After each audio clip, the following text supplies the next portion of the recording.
Up. How you doing, Ms. Diallo? Long time. Very long time. It shouldn't be that way. How's everything? No, should not be. So we are live now on Facebook. Yes. Well, how you doing? Greeting. Long time.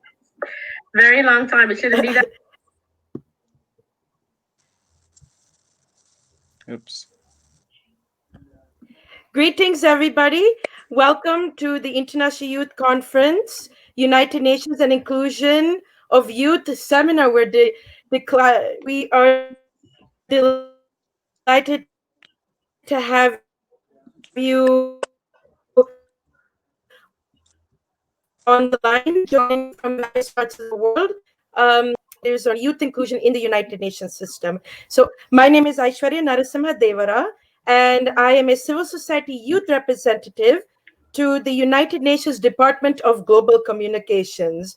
I specifically represent Medical Women's International Association, which is an NGO dedicated to empowering women in the field of medicine. So today on the panel, we have Mr. Douglas Reagan, who is joining us from Nairobi, and who is with the UN Habitat Specialist in Children and Youth Human Rights and Social Inclusion Unit. We also have Ms. Hawa Diallo, who is the Chief of the Civil Society Unit at the United Nations Department of Global Communications. We also have Juan Pablo Celis Garcia, who is a youth policy advocate, and we are excited to have this conversation today. So I will pass the floor first to Reagan, and they will provide their perspectives from the United Nations aspect, and then pass the floor to Juan, who will provide, who will share his experiences. So, Ms. Diallo, the floor is yours. Hi, everybody. Good morning, good afternoon, good evening, from wherever everybody is logging in. I'm really excited to be on this platform today. Just really super psyched and proud of all the hard work that's gone on to put this together. So now I seem to have a daunting task about talking about youth inclusion in the UN, because as many of you know, the UN itself is a very large system of organizations and people. So I think that before you even, as a young person, start to think, how can I get involved in the UN? You actually need to try to understand what the UN is and where the UN is actually located. So many of you know that the UN is a system of over 40 UN specialized agencies, and programs such as International Labour Organization or the World Health Organization, or some of the departments that maybe you know. Ashu mentioned that I represent the Department of Global Communications. Maybe you've heard about the Department of Economic and Social Affairs. Doug represents UN Habitat. So there are close to 40 these type of organizations, entities, and offices that make up the UN. A lot of people may know the General Assembly. You may know Economic and Social Council. And of course, you know that there are 193 countries that make up the United Nations. So when you say United Nations, these are all the things that you're talking about. So I think it's important for you to sort of know where you want to interface, where you want to act as a young person, and to really find out how these different structures and the different initiatives and programs that they have really work with the UN. Now, I mean, I think the UN has been talking about young people, has been focused on young people since it started in 1945. What I think has happened over the years is that the UN has really gotten better in really targeting young people and really finding ways and building structures and initiatives to really engage young people and to involve them. For example, if you talk about the organs of the UN, for example, the General Assembly has probably passed numerous resolutions about the concerns or issues that face young people that member states have adopted. These resolutions, again, are maybe morally binding, but they serve as a way that member states, these governments that are part of the UN, can turn these resolutions into international, into domestic laws and legislature. Maybe Economic and Social Council. They have several functioning commissions or structures under them, and many of them focus on young people. They also pass resolutions. The Economic and Social Council is responsible for the ECOSOC Youth Forum, which many people probably have attended. A resolution probably had to be passed for something like that to take place. You have what you call the Secretariat. Those are the worker bees of the UN, people like me. We have to service all these international conferences that the UN has. A lot of them are intergovernmental, meaning that they include member states, governments, but they also focus on different categories. Young people is one that many of them focus on. One thing that the Department of Economic and Social Council has done over the years is that they have put together a UN Youth Delegates Program. And this is something that member states have to buy into, where they include young people in their delegations to either the UN General Assembly or perhaps to UN international conferences. Now, I mentioned agencies in a specialized program, and each and every one of them has their own programs for young people. In the Department of Global Communications, we do things like support the Model United Nations programs, which many people belong to, all the different conferences. They're writing manuals, they're doing simulations. The Department of Global Communications also has international conferences for young people focused on peace that they do for the International Day of Peace in September. They also have an International Human Rights Conference. Within my particular unit of Department of Global Communications, we have the Youth Steering Committee, which is made up of young people representing NGOs that have a status with our department. And basically, we rely on them to help us to develop programs, to advise us on how we can better engage and involve young people. So for me, that could be like supporting this conference, working with some of the young people who are here. It could be working with these young people to plan the youth activities platform for the UN Civil Society Conference, which I heard mentioned before, or working and supporting these young people to draft, for example, the youth declaration that comes out of the conference. Now, I know many of you have heard about the SG's Envoy on Youth. For me, that's one of the biggest things that has happened in the UN, that although we at the UN have been focused on developing youth programs and initiatives, actually the UN Secretary General Envoy's Office on Youth is charged and mandated to coordinate, to be that central voice, to push youth issues and concerns at the UN. And I'm sure many of you are familiar with Jayatna, who's the special envoy. The office itself was created in 2013. The first one was Ahmed, and he passed the baton on to Jayatna, who is really, really very active. If you are looking at what's happening at the UN right now, she's at the forefront of online sessions and engagement activities with young people in terms of COVID. So for me, she is that person or that office in the UN that kind of coordinates, sets the pace, and through the work that they have done, for example, in launching the UN 2030 strategy, you know, it kind of guides us in a way in terms of how we can involve and engage young people.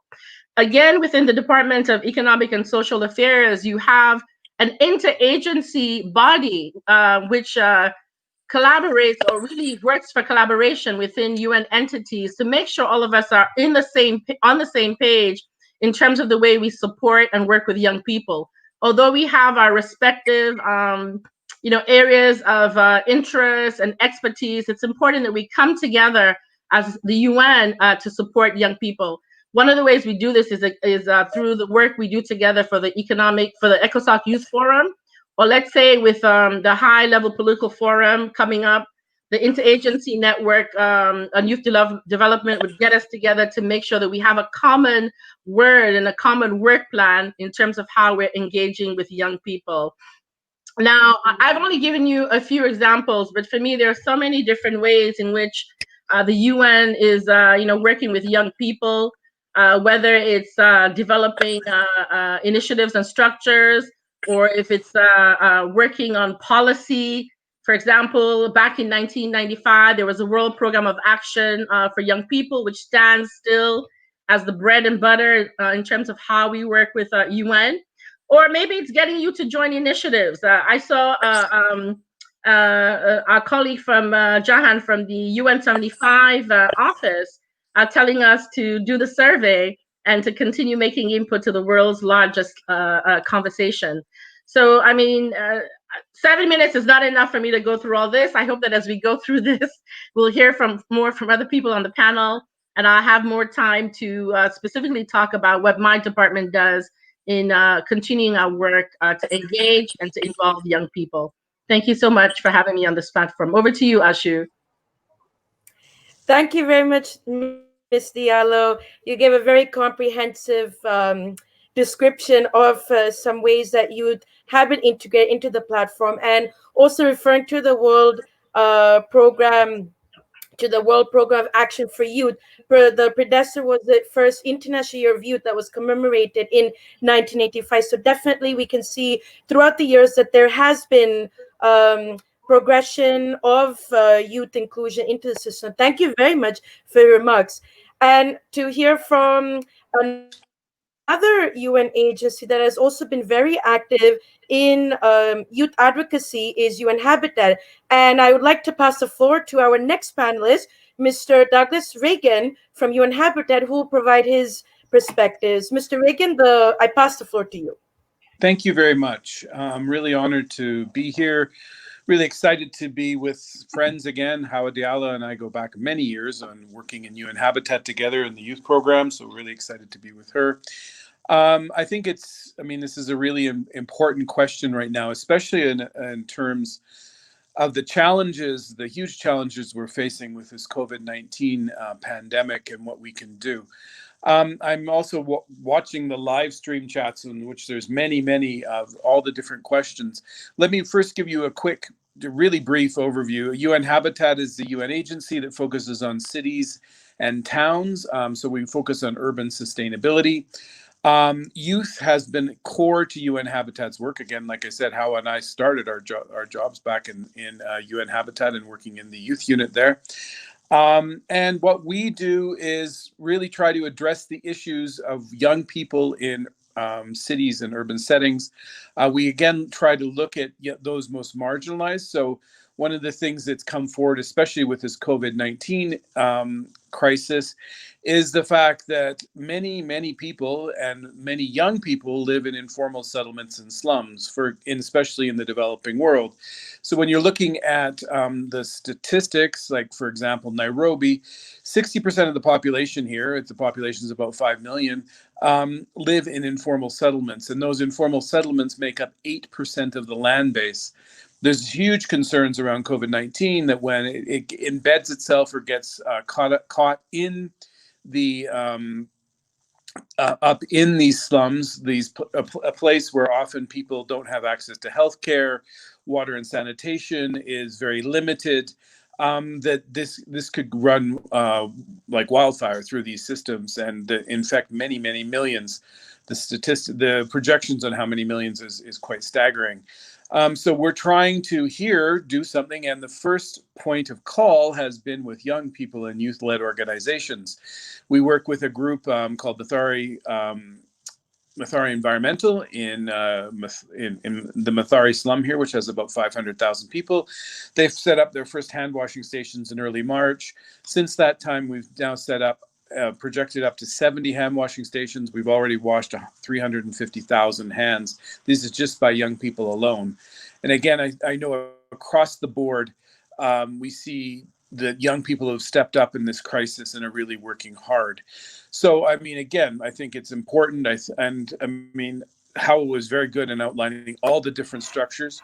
I just want to quickly, as my time runs down, give you some really quick suggestions, and one of them actually, which is almost immediate. One of the things one of the platforms that civil society has in UN Habitat is not UN Habitat, the United Nations, is called ECOSOC.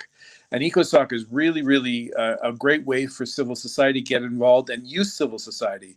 ECOSOC, and how you do that, and you can get accredited with ECOSOC, and that allows you to go to all the conferences and not have to worry about going through accreditation, which sometimes can limit you going.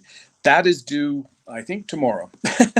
May 30th. So 2 days from now, they have opened up a call and you could apply for that if you're a youth NGO. I will put that in the live comments. So in terms of getting involved and engaged, join ECOSOC, find out more. It's kind of sounds a bit esoteric. I don't know what the heck it is, but please do that. Other than that, again, some of the stuff that, as how I mentioned, that young people are doing through the Envoy on Youth, and she's specifically focusing on mental health. She's done a lot of work on that. And again, I would reach out to all those young people who are in formal settlements and slums, or are impoverished, who are having challenges. I will post some of the our website, the youth website, and you can see what we're doing. We also have guidelines on how to get involved in such. So I think that's close to my 7 minutes. So really excited. I'm excited. I'm going to sit down and try to respond to some of the questions on the chat and the live comments.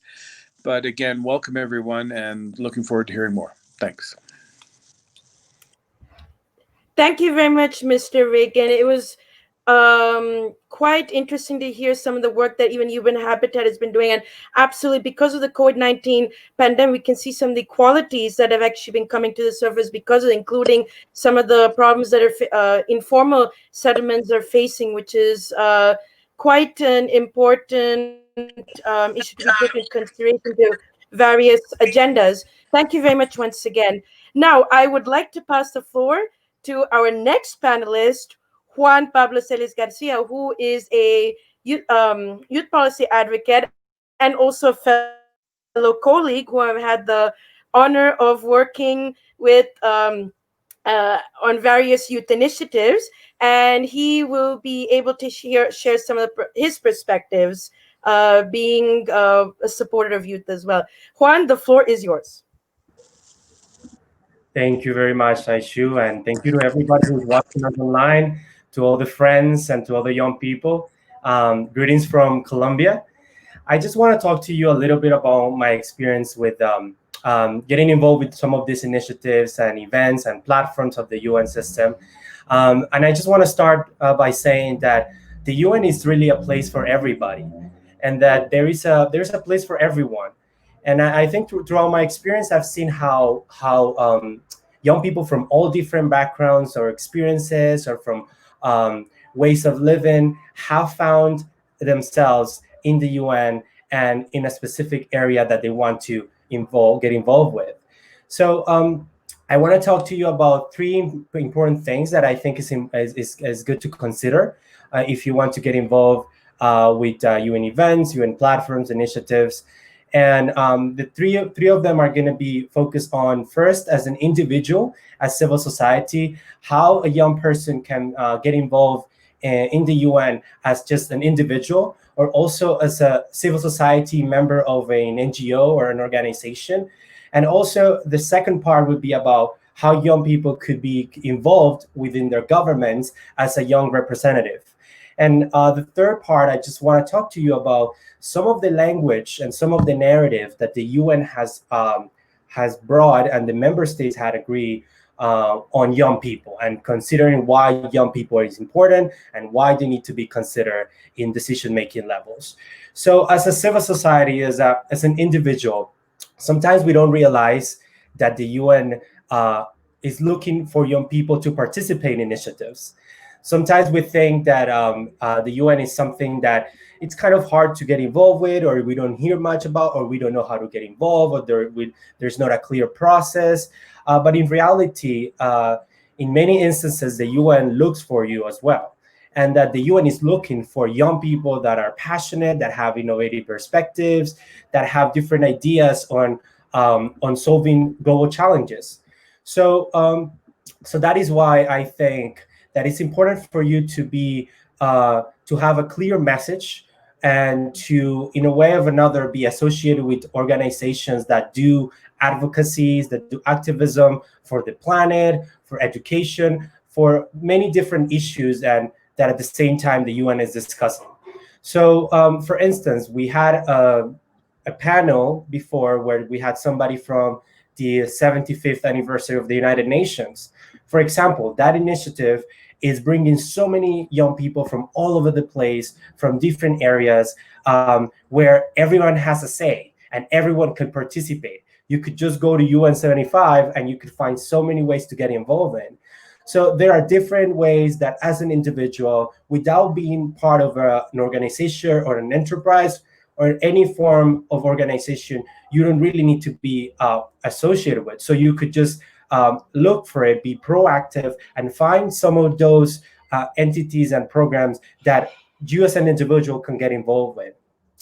And also, I think that there are two main ways that you could find yourself in within the UN system. And one is with the ECOSOC, the Economic and Social Council, which has many different, throughout the year, many different events and conferences and initiatives that you could find a place for and participate, either online, either in presence, but there are many ways that you could participate. And also, as Hawa mentioned, and I think is very important, that the Youth Representatives Program of the Department of Global Communications is a really a good way to start your involvement with the UN. And that's how I started, for instance. So I also think that that you need to do your research, and you need to look for those areas that you think are important for you to look into the UN, because sometimes we feel that just the UN is so general, but in reality, there are so many different agencies, programs, and initiatives and things that you need to do your research and find which one are best for you and which one do you like the most. And also, going into the government side, about 65 to 75 member states have implemented the Youth Delegates Program, which consists of having a young representative of the government going to the UN and represent the government and the young people of that state at meetings, at events, at resolutions, negotiations. And you could look into what's your government doing for young people. Is there a youth council? Is there a youth, some form of youth involvement in your government? Look into those ways that you could find also a way to get involved through the United Nations, because there is a youth delegates program that allows you to participate. And also, maybe your government doesn't have a youth delegates program. What can you do to get that program going? What can you do? What conversations can you hold with youth and youth groups to find a way to create this youth delegates program and to maybe propose the youth delegates program to your government? So that is also a very important way for you to get involved. And also, my third and last part is on, you need to also do some research on the UN language on young people. What are these UN resolutions that talk about young people? Why should you use this kind of narrative to your own life, to your activism, to your advocacy that is important for your community? I will just mention briefly, for example, the UN Security Council Resolution 2250, which was adopted in 2015. It specifically mentions the importance of young people in peace building initiatives and in creating an environment of peace. I will quote, recognizing the important and positive contribution of youth in efforts for maintenance and promotion of peace and security.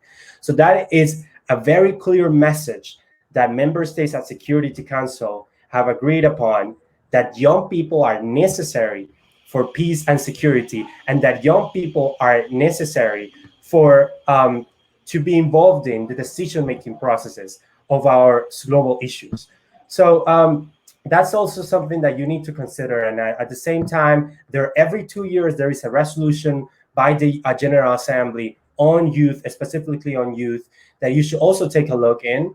And also that there is youth declarations that have been drafted by young representatives that have participated in conferences. For example, the conference that is run by the Department of Global Communications, the UN Civil Society Conference, that has given a narrative run and drafted by young people that speaks out to a lot of issues that others need to listen to, that member states need to listen to, that NGOs and that the private sector need to listen to.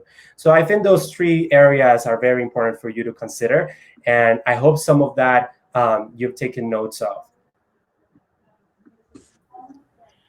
Thank you very much, Juan, for sharing your experiences. And I've also had the honor of also sharing some of those with you. And definitely, thank you very much for also emphasizing that that you have the power to start a UN Youth Delegate program in your respective country. Absolutely, I think Mhm. a lot of people actually are unaware of this. So the fact that I think that as individuals and even what the UN has also been focusing a lot on is trying to disseminate this information. So thank you very much for sharing that.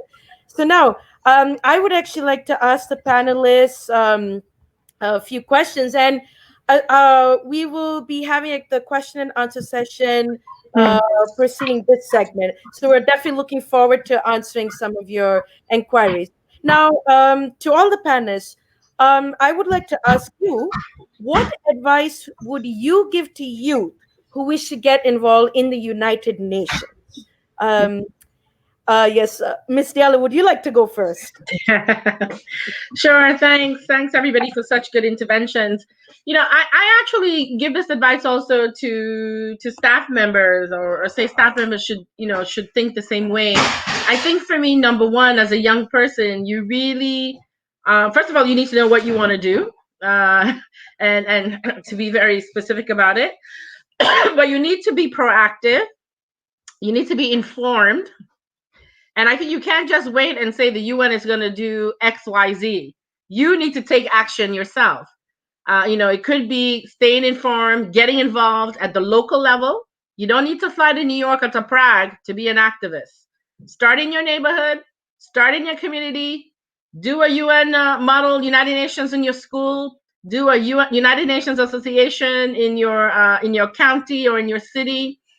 And I think also you need to learn how to collaborate, and you need to know that this is something you cannot do, whatever your passion is. You need to share, and you need to infect other people as well. I think also as a young person, you really need to be alert. You need to figure out what's happening in your community and jump on it the right way, not just because you want to go to a conference, but because you really have that passion and that you really are going to put in the work to get things done. And I think you always really need to be ready. You need to be mobile. These are the things that I also think about as a staff member. I've worked in the UN. I was laughing because I sent my CV to one of the organizers, and he was shocked. He told me that I started working in the UN the year he was born. But even me, I am constantly looking at what's happening in the UN, finding out what the new areas are, and also improving myself. I mean, that's just a touch of some of the things that I would recommend. I'm sure there are many more that we'll hear from the other speakers. Thank you. Thank you very much, Miss Diallo. And I must say, I know many of us are always inspired by your commitment as well. And you and Mr. Reagan definitely have also been pivotal forces in enabling you to also have access to this space. So we, of course, applaud both of you and to your other colleagues as well for enabling you to be in the space. Juan, would you like to provide your response? Yes, sure. I think you need to be authentic and that you need to be genuine. Mhm. Uh, I think your genuine message is your power, and that is what makes you different from everyone else. And I think is you have to really find a specific area where you want to get involved in. You can't be too general. You need to really find that area that you feel passionate about or that you've been working on for a long time, and that you match that with whatever is happening within the UN and what can you do to contribute to that conversation. And I also think you have to really build a record of your activism and your advocacy. You have to start now doing whatever makes you passionate and whatever you could bring to that conversation at the UN. Thank you very much, Juan. Absolutely. I think it's very important to be your authentic self. Yes, that's very important.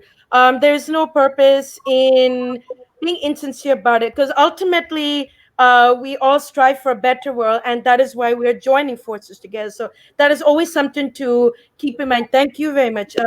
Mr. Reagan, would you like to provide your thoughts? What advice would you like to give to any youth who wish to be in the UN? Um, Well, I mean, I encourage people to get involved, and I see tons of in the live comments, lots of Mm-hmm. questions about how do I get a job and so on. And I know Yeah. many people are looking for that, especially in the time when there's so much unemployment around because of COVID. I mean, there are entry points. UN volunteers. I would strongly suggest signing up and becoming a UN volunteer. You Mm-hmm. can. There's two streams in UN volunteers. One is to actually be a physical volunteer somewhere, which is again very difficult to do just because of the restrictions right now. But you can also become a UN, online UNV, of which we at UN Habitat currently have, I think, 8, all working on our COVID-19 response. So I would look at becoming a UN volunteer. Um, there's internships again. Unfortunately, the internship I think are sometimes a bit controversial because oftentimes you need your own resources to become an intern, but that's also another way to do it. Again, it's unpaid, but it's a definite way in. But from my experience, and I would strongly encourage people, and I think Howell mentioned this as well. I really think you need to work in your own community and do something. Don't expect that. I don't necessarily encourage people to start at the UN system as the first step. Maybe it works for some people. The UN system is a very large bureaucracy. It's very challenging. It's very political. It's a very different beast than anything you've ever seen. It's one part bureaucracy and one part politics, which makes it quite interesting. So it's hard to get in. And so to expect to write an application and get into it, they're, like most UN agencies are looking for experts in certain areas. So pick an area that you want to become an expert in and go for it and work through the NGOs or become a civil society, go through academia, and then get involved. Because as Hawa said, um, you need you need to know where you want to go, because you come into the system without knowing where you want to go. I don't encourage people to become uber bureaucrats. It's just not a good thing. It's not fun. It's not transformative. I think you need, try to look at what you can do. My last point is that there are some other interesting groups. The Major Group for Children and Youth, MGCY, I think is an excellent group. There's also one, the UNEP, United Nations Environment Program Major Group for Children and Youth. They're also linked through the Interagency Network on Youth Development. Both of those, I think, the major group is, as they tell you often, that they are the mandated UN platform or youth platform for the UN system. And I think that's also a great way to get involved. So you really, and again, I totally agree with what Howard said. You need to know your passion, because your passion will push you through. Your passion will get you engaged, and then come onto the stage and know what you want out of it, so that you can, because really, for the last part, for the United Nations system, what you need to have is a vision of where you want to go and how you want to take it, so that you don't get lost in the politics in the process, but you actually go out and do something. Thanks. Thank you very much, Mr. Reagan, and for also reiterating that there are multiple paths that we can take if we wish to be involved in the system. And definitely, it's finding what your passion is, as you mentioned, Ms. Diallo. Um, thank you very much for your remarks. Now, just going a bit further in this question, we did mention about the Department of Global Communications, also known as DGC, the Youth Representatives Program. Perhaps Ms. Diallo and Juan, you'd be able to provide further information. So I'll pass it first to you, Ms. Diallo. Thank you, Ashu. Well, the Doug had mentioned ECOSOC, or Economic and Social Council, as one way of interacting with the UN, and Juan brought in the Department of Global Communications. What used to be called DPI also has the mandate to accredit NGOs or representatives of civil society to have a relationship with the United Nations. These are actually the two mandated by resolutions, entities of the UN, ECOSOC and DGC, that have this role.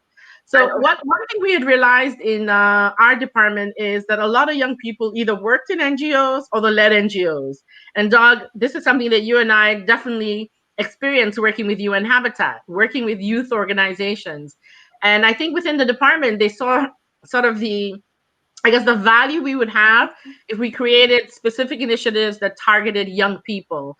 So after the civil society conference in Mexico, the department created a DGC youth program where they were basically building the capacity and having their capacity being built by young people. Following the conference in Korea in 2016, I think it was, there was so much work that took place with that conference because the civil society conference is actually developed and created by civil society. And there are different committees, including one for youth. And the work was so successful, it was so dynamic that the department decided to create a youth steering committee, which basically advises DGC, how can you work with young people? I'm the focal point for that. I'm the first one to say I don't know anything. So I rely heavily on the young people that I work with, and we together create a lot of interesting programs, both for young people, but I must say that are value to the department. Many times I'm working with these young people to maybe make input or contribution into UN documents. And in a lot of the work that we do in the departments, and specifically in the civil society unit, not only with youth, I am always going back to this steering committee and sort of sharing it with them whenever I can, when it's not a confidential document, and getting their perspective from a youth voice. And I think the role that that committee has and what it has really done, I think for me as a staff member and for my unit, is really given us that opportunity to work really from A to Z, as a former boss of mine used to say, and involve young people from the very beginning. So it's been very, it's been, I know, very rich, enriching for me. Of course, that's my perspective, but I think I'll throw it over to Juan, who is a young person who actually has been involved in that program. Over to you, Juan. Thank you, Hawa. And well, I could just say I was looking at the comments from some of the young people. There are so many comments, and so glad to see that. Um, what I think is that, I mean, years ago, um, I've been in this path for about 6 years now, and I have seen how young people have really made so much noise at the UN that is kind of impossible to ignore. You know, it's been like it keeps growing and growing. The activism of young people to advocate for global issues and to fight for global issues, that I've seen how the UN has opened up slowly to the young people more and more. And there are many challenges. There are still things that have to be solved. And I think Douglas mentioned the internship programs, which still many of them are not paid. But there, I think that there is a pathway for solutions, and there are so many young people that are like knocking on doors and walking into the rooms and going to events and speaking out. What you're doing right now, being so active in commenting and talking about this kind of issues, is what's really making the noise for change. And that's why I feel that that it is not easy. It is not the easiest, but I feel that at the same time, if you're passionate about something, about an issue, if you're passionate about what you believe in, about your message, you will find a way in and a way to bring on the conversations and your ideas. And that's how the UN will be looking for you. And that's how the UN will be looking for those young people and want to get them in, because the UN doesn't want to be dated. They want to be active. That's why they're so strong on social media now. That's why they're bringing all these young people to that you see. You go to the Instagram on UN and you see all these young people like in videos and active and interviewing young people, because we can't be ignored in that way. Because when we're passionate about something, you will be included. You will be bringing in your voice will be heard. So everyone who is commenting about people in Madagascar, in Southeast Asia, people in all these places that are listening to us, I think it's really necessary that you believe in that message that you have, and you will be positively ignored. Thank you very much, Mr. Yalo and Juan, for sharing the information and your perspectives as well on other ways of being involved with the system. And I absolutely do agree with you, Juan, as his social media has been used a lot, especially through various on various platforms that the UN has their profiles on, and that's what they've been actually discovering also, a lot of youth who are making impact in their communities. And I know, especially even the Secretary General's Honor and Youth, as Mr. mentioned, the Jetma Vikramanayake. She has been really utilized, especially during this time when many people are in a form of lockdown, to connect with them, and also trying to identify as well. For instance, mental health is definitely an issue that has come a lot during the lockdown period and the pandemic. And her office, in collaboration with other UN entities and partners, hosted a session just on mental health and awareness. So, absolutely, one. Thank you for reiterating that. Um, Going back to what Ms. Diallo mentioned about the document, since you are one of the leads in drafting the first youth document from the Department of Global Communication Society conference, would you like to briefly just explain the first document that came out to be declaration and how it grew? Yes, this document that came out of the 66 UN DPI NGO conference, which is now called the Civil Society Conference. This document came out of the necessity of young people participating in this conference and outside to have an own individual document where they could voice their concerns and voice their commitments as well, and voice those pledges that they want from member states at the same time. And it came from that necessity of young people not feeling like they were being listened to or they were being involved into the conversation. Young people from different places, from NGOs, even from within the UN system, young people from private sector or member states. It was necessary to construct a document where we will commit to something, and we will also ask the other ones to commit to something. And that was the Youth Declaration, the Gyeongju, which was the city that the conference was hosted. And you could also look into this. You could just Google Youth Declaration DPI NGO. It will pop up immediately on Google. You could see the what these two pages were about, and what you could learn from it, or what you could take for your own organization or for yourself. Thank you very much. And I'm sure you and some of our audience members who had the privilege of working on this have some fond memories working on this document. Absolutely, absolutely. Um, one more question to the panelists that I would like to ask.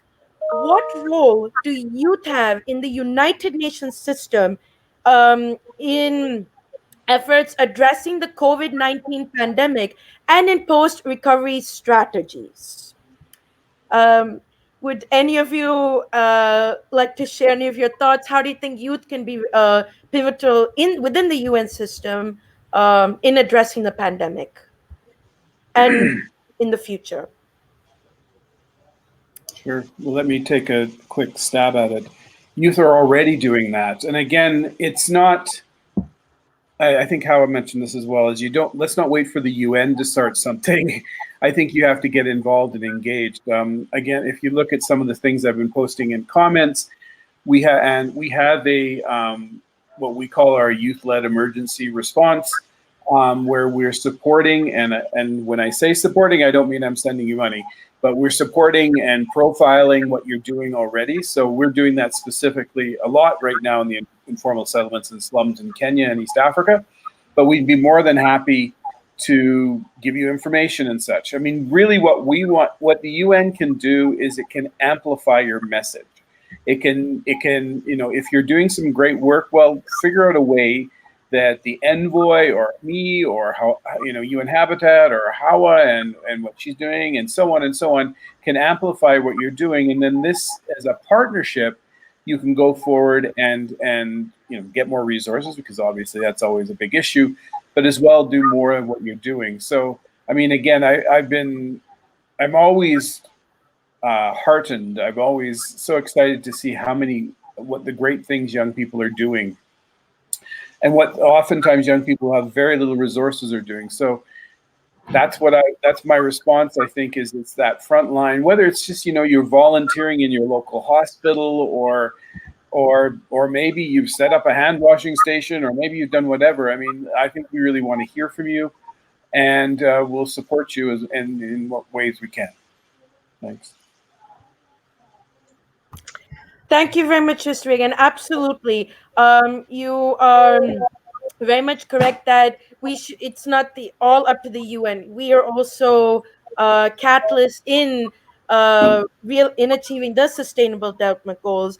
And absolutely, and there have been quite a few platforms that have been put into place where youth can also have a great impact even within the UN system. Just adding to our conversation in the post recovery efforts as well of the pandemic. Ms. Diallo, do you have any comments you would like to add? Yeah, definitely. I think Doug is right that youth are already doing this.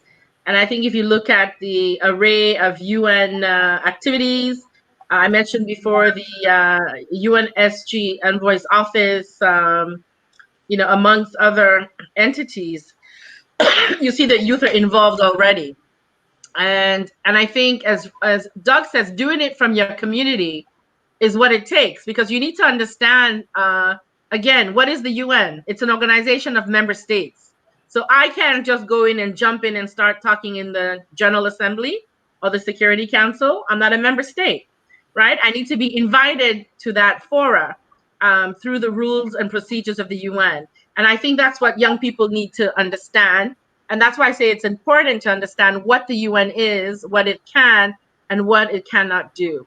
But at the same time, I think I love the line that Juan was taking in terms of how the voice of young people, you simply just can't ignore it anymore. And I think the UN more and more understands that.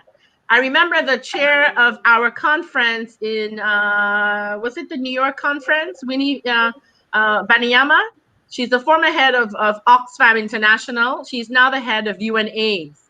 I remember she said something. She says that civil society, now youth included, you have to be disruptors, but being, disruptors and activists in a positive way. That you need to shake up the UN until the UN changes for the better. And one of the things I forgot to mention, as young people in the UN and in many places, you'll always get no. Even we as adults get no. Don't turn your back, don't be discouraged and walk away. The young people that I work with, I say, remain passionate and understand that when somebody has told you something, there's probably something in there that you need to get to. So you need to retreat, revamp, and blast out and come out shooting until you get your point across. I mean, those are the things that I would say, because I actually do practice them. Over. Thank you. Juan, would you like to add any comments? Yes, I'm just reflecting as these days I was thinking of how the UN had to. I mean, I feel that this time specifically during the pandemic, I feel that the UN has been more inclusive than before, because we had to turn now onto technology and rely into technology, which young people are experts about. And in a way, all these online conversations are bringing more people in that we didn't have before. Even though there was maybe a webcast of a conference in maybe New York, in Geneva, and another place, people were not as much as involved as there are right now, because I feel that through technology is more accessible for young people to look into conversations, to participate, things that are open for everybody. Now it feels that this time has made the UN be more inclusive and kind of like working themselves for the better, to have more inclusion of people in online, and to have more participation. So I think there's also, if you go after this conversation, go to the browser, put un.org/civil society. Right now, you're going to see listed a few events that are happening for the next few months that you could participate, that you could just RSVP or go to the link and just voice your concerns, comments, participate in this conversation. un.org/civil society. That is just one of the things, the many things that are going to be happening throughout this time, because unfortunately we can't meet personally, but we are going to be able to have all these online conversations that you could join. So definitely this time of COVID-19, we've seen how we have to reflect on ourselves, and that we have to be more technically prepared for these challenges, because I'm sure that after this pandemic things won't be the same, and we have to be able to to adapt ourselves to these kind of situations. Yes, Thank actually, if I may add, I just forgot to mention, as Juan was given the website, that one of the places that young people need to look also. I don't know if when you take a look at the UN, you see all these high-level international conferences, something like the the Oceans Conference, or maybe the High-Level Political Forum. There's upcoming in September, UN Women Beijing Plus 25. So both all of these conferences, in terms of accreditation of NGOs and even youth groups, is being managed by the Economic and Social Council, but also by the Department of Global Communications. We are managing an office that is called the Non-Governmental Liaison Service. And if you go to the DGC website, or you will be able to find all these meetings that Juan is talking about. So even though these are high-level meetings, they're governmental meetings, but there is some space that is being crafted for civil society. And as much as we can, both DGC and ECOSOC are really pushing to make sure that civil society can actually make statements, and that many times the young people can actually have a place to speak. So again, this goes to the thing about just really being informed and finding out what's out there. Thank you. And thank you. also, just a quick thing, I just like to mention that um, because of what's happening now with COVID, there is some positive things. And one of the positive things is that everything's online. I mean, I know that I work a lot with climate change activists, and there was a lot of concern about going to Madrid and how to get there and getting people in. It was a nightmare. And it always is, especially with in the climate change realm, because a lot of the young people working were under the age of 18. So we had to get parent. I mean, take it from a bureaucrat's perspective, it was challenging. We did it. We got a lot of really great people there. But now these conferences are all opened up online because no one can travel. So suddenly, I think you have an opportunity which is unique since forever within the UN system, is that you can go. So when they have these conferences, they'll have massive online platforms, which they will have to deal with bringing in and figuring it out. Because just for the core delegates, they're going to have to do it, but that's going to spill over. So, I mean, take the advantage of what's going on right now. I mean, I can tell you, and I know Howard's probably had the same situation. I'm invited to chats and conferences and blah, blah, blah. I mean, 5 times a day. I've never been so involved in my life. Like, I would never have been involved in this, probably, because you might have held it face to face. I live in Nairobi. It's 24 hours away by plane. I mean, but now because of this, I'm here. And I think that's really important. It also allows us to include others that don't always get involved, specifically the developing world. I would also say lots of the communities that often don't have their voices heard, whether it be informal settlements, whether it be indigenous, LGBTQ, you pick the communities, they now suddenly have a platform that they've never had before. Thank you very much to all of you for your insightful comments. I absolutely do agree. And as you mentioned, Ms. Reagan, yes, having that online component also enables for inclusivity. I know that from my experience as a society youth representative with the Department of Global Communications, with some of the conference planning, we've been trying to focus also on having the sessions broadcast as well via the internet. So definitely this component is very important to take into aspect. And absolutely, that is, I think, one of the advent of technology is helping us all connect to all of us to each other, including the International Youth Conference. We're all collaborating through. Thank you very much to all of your responses. Just so that we can answer some of the questions from our fellow attendees. I did notice that some of our attendees, a lot of them express also how do people also under 18 get involved. Miss Dial, I know this is something you've also been advocating a lot. I'll pass the floor to you. Thank you, Ashu. I think under 18, I think if you talk UN wise, you have certain UN entities like UNICEF who are focusing on younger children and adolescents. And I know, Doug, you have experience in this also. Many UN agencies, I believe, also are trying to beam out to under 18.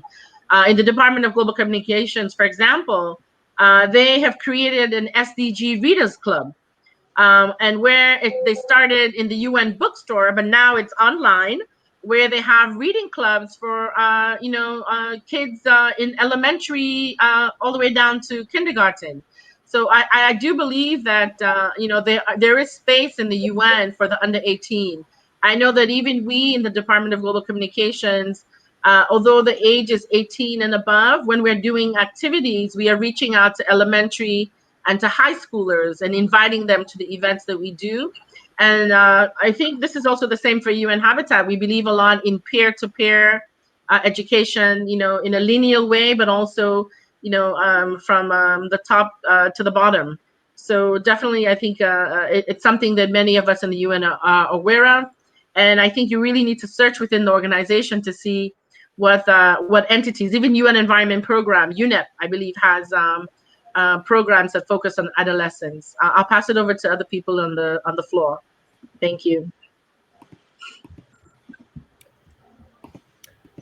Yeah. Juan, I think it's Juan important.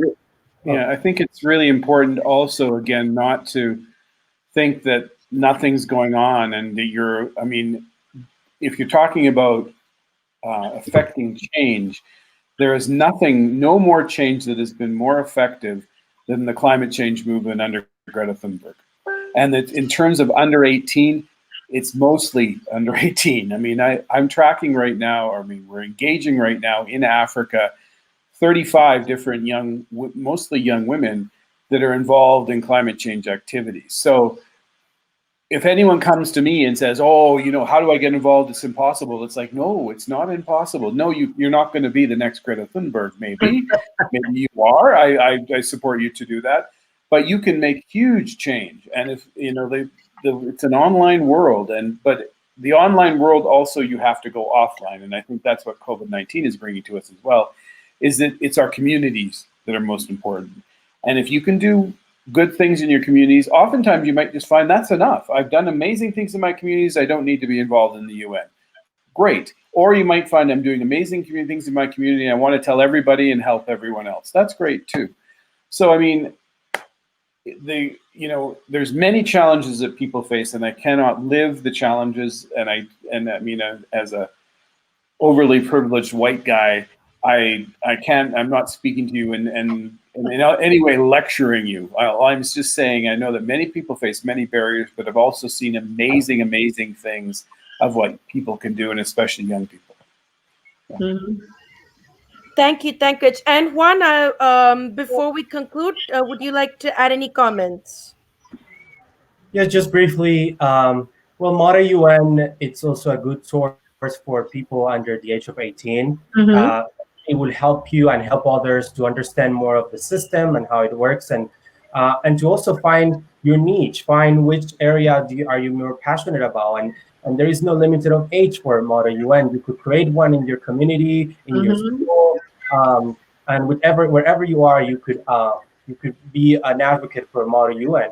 And also, I think there's also something called Generation Unlimited, which was launched by UNICEF and partners and other member states, which basically gives opportunities and ideas and brings a community together of young people and young people under the age of 18 also, which you could go to that website as well. And there is a section that is called Join Us, where you could join as a young person and learn more about it, get information weekly about Generation Unlimited. So keep that in mind as well. GenerationUnlimited.org. It's also a good source for you to keep consider. Thank you to your comments. And with due apologies and time constraints, we do have to conclude our conversation today. But I thank all the panelists for their insightful experience and sharing some of their expertise with all of our audience. And we thank the organizers of the International Youth Conference, Generation Next, for providing us the platform. Definitely, please do have a look through the comments for some of the links that were mentioned throughout the session and also for further information. And we thank everyone for joining us today, and we wish you all to stay well during these unprecedented times. And thank you very much for joining once again, and wish you. Yes, one. Yeah, thank you to all the young people that are connected right now. I've seen so many comments, dozens of comments on Facebook, and people so active listening to this conversation. You are the truly the change makers of this, and I am so grateful to have every one of you being so involved in this. And you are the ones that are really creating this change. And let's keep the conversation going. You could go to DGC Youth Representatives Program. There is a group that you could follow, and a lot of updates are posted every day that you could get involved in. And also, we could keep the conversation going through our social media on Twitter. Let's keep the conversation. I can left my handle on this side, so you could talk to me about questions that you had, and you could talk on Instagram or Twitter. And let's keep the conversation going. Thank you very much to everyone. Thank you very much. Any final words? One quick word, Mr. Reagan and Ms. Diallo. Thank you very much to everyone. And yes, you all are part of the United Nations. And thank you very much for all the work you're doing, and keep up the excellent work. Thank you very much once again. Bye, everybody. Bye, Bye. everyone. Bye, Thank Doug. you. Bye, Ella. Let's Bye. get together soon. Ciao. Bye, guys.